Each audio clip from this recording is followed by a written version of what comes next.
মঙ্গলবার পশ্চিমবঙ্গ ছাত্র সমাজের ডাকা নবান্ন অভিযানে ছাত্রদের ওপর পুলিশের আক্রমণ এবং রাজ্যের মহিলাদের ওপর নির্যাতনের প্রতিবাদে বুধবার বিজেপি 12 ঘন্টার বাংলা বন্ধের ডাক দিয়েছে। এদিনের এই বন্ধে মিশ্র প্রতিক্রিয়া দেখা গেল হাওড়া গ্রামীণ জেলায়। এদিন সকাল থেকেই বিজেপি কর্মী সমর্থকেরা দফায় দফায় রেল রাস্তা অবরোধের পাশাপাশি প্রতিবাদ মিছিল বের করে।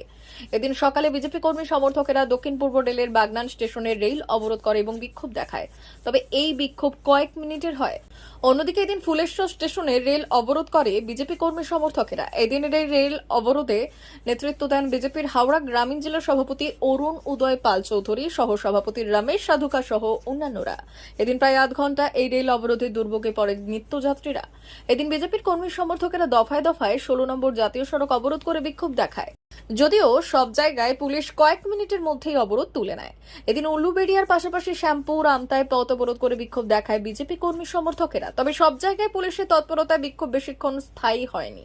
এদিন বন্ধে গ্রামীণ জেলার বিভিন্ন জায়গায় দোকানপাট বাজার খোলা থাকার পাশাপাশি স্কুল কলেজ অফিস আদালতে উপস্থিতির হার ছিল স্বাভাবিক। এমনকি রাস্তাঘাটে যান চলাচলও স্বাভাবিক ছিল। যদিও বিজেপি নেতৃত্বের দাবি এই দিন বাংলা বন্ধ সর্বাত্মক হয়েছে।